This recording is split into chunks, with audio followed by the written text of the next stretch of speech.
Deus, meus irmãos do grupo, um bom dia. Eu vou tentar contar uma obra aqui rapidinho enquanto eu tô indo pro trabalho, tá bom?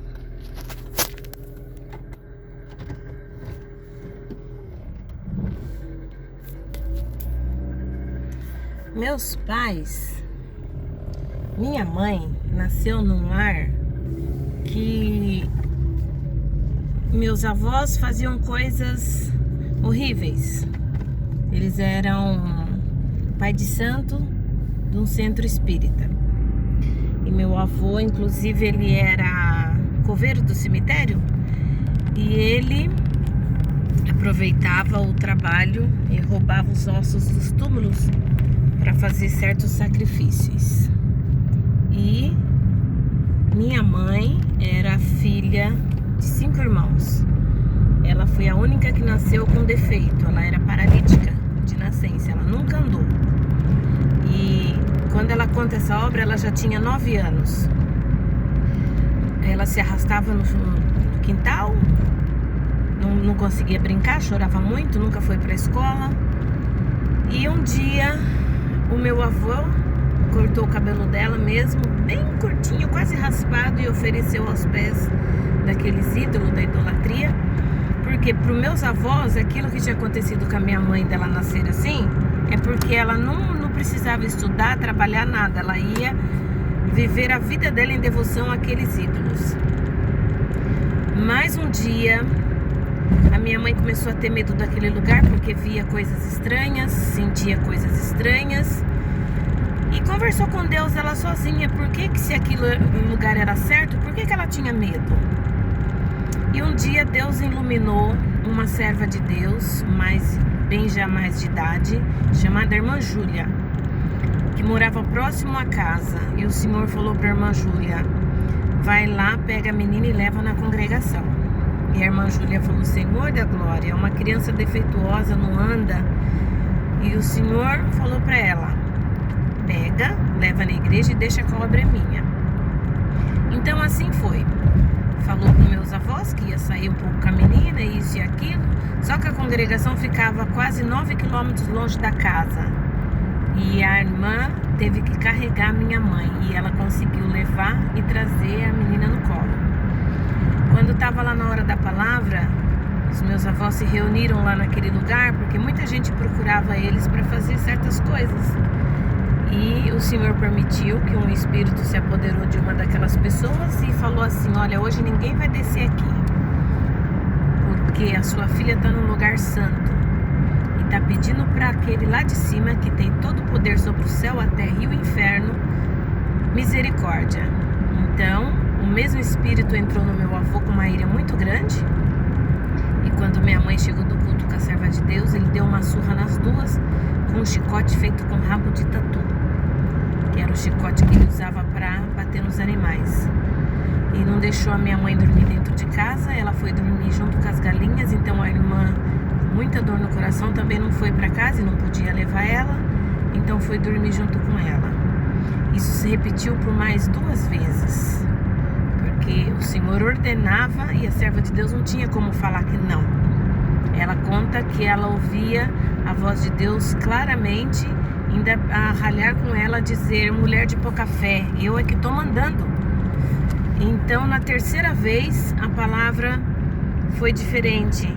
Deus tomou o servo de Deus, apontou para minha mãe no primeiro banco e disse assim: se eu te der as tuas pernas, você vai anunciar o evangelho aonde eu revelar? Se eu te der as tuas pernas, você vai buscar o caído? Se eu te der as suas pernas, você vai levar comida aonde está o fogão apagado? E a minha mãe caiu a conversão, mesmo sendo tão pequena, creu naquilo e falou para o Senhor: sim, Senhor, eu farei tudo isso. E quando acabou o culto, o servo de Deus sentiu de ungir a minha mãe.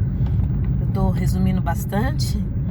E quando a Irmandade se levantou da oração da unção e se pôs em pé, a minha mãe se pôs em pé também pela primeira vez.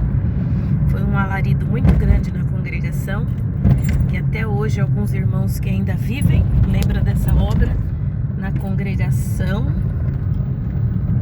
de Brigadeiro Tobias, em Sorocaba. Depois ela já voltou para casa andando com um pouco de dificuldade, porque se desequilibrava, nunca tinha andado, né? Tava aprendendo aquele dia, mas foram pelo caminho cantando e glorificando a Deus. E quando meu avô viu ela de longe, gritou para minha avó: corre, Maria, parece que a Neuza tá andando, é uma criança, será que é ela? E minha avó já começou a chorar, porque que a mãe conhece a filha de longe, né? E quando eles chegaram pertinho, porque naquela noite meu avô tinha dito assim para minha mãe: hoje eu mato elas e dou o sangue delas lá em Holocausto. Porque elas fugiram e sem a nossa autorização foi de novo no meio desse povo. Mas não matou nada, né? Porque quando viu a minha mãe andando, caiu de joelho, perguntou para a serva de Deus como ela tinha feito para curar, porque ele já tinha feito de tudo lá naquele lugar. E a serva de Deus falou: não fui eu que curei, foi o meu Deus, o Deus que eu sirvo na congregação cristã no Brasil. E ele naquela noite não esperou nem amanhecer o dia, desmontou tudo aquele centro, pôs fogo naquelas roupas, quebrou as imagens, a conversão entrou nos meus avós, o Senhor chamou eles nas águas do santo batismo, chamou os irmãos da minha mãe, os meus tios. Minha mãe precisou esperar completar 12 anos para se obedecer a Deus. Foi uma mulher que nunca soube ler. Mas aonde o Senhor revelava, de noite ela falava com o anjo em línguas, a gente ouvia. E aonde o Senhor revelava, no outro dia de manhã ela falava: pega um papel, filha, escreve o endereço. Porque Deus revelou a rua tal, a cidade tal. E minha mãe quantas viagens fez para Bahia, para o norte de Minas, para Petrolina. E nós éramos muito pobres, que essa é uma outra obra que eu conto outro dia. E às vezes ela falava pro meu pai: leva eu na rodoviária, porque eu vou pra lá. Porque Deus mandou eu ir pra Bahia. Mas e dinheiro? Nós não temos dinheiro. O Senhor mandou eu arrumar as malas e ficar na rodoviária. E ela tinha uma companheira que era tocha também, que cria nos dons e que cria em tudo. E a companheira falava assim: eu vou com a irmã, pode me esperar que eu vou com a irmã. E elas iam, sentavam na rodoviária, e lá o Senhor usava de alguém para comprar a passagem. E houve dias que o próprio o motorista do ônibus falava assim: mas vocês estão indo sem dinheiro? Fazer o que lá? Estamos indo anunciar Deus, estamos indo falar que Deus é bom, que Deus faz obra. E começavam a evangelizar o motorista. E o motorista chegava a falar assim: olha, eu vou levar vocês de graça, porque eu preciso ouvir mais falar de Deus do jeito que vocês estão falando. Já houve uma vez para a cidade de Ubá, que minha mãe e as servas de Deus fizeram um culto dentro do ônibus, pregaram a palavra, oraram, e o Senhor converteu 7 almas, salvo engano, mais o motorista. Então, essas são obras que Deus faz e fará no nosso meio para aquele que crê, né? Deus abençoe a todos, um bom dia, e que Deus nos guarde, nos encha de fé, para que a gente também possa ver obras até maiores do que essa. Deus abençoe a todos.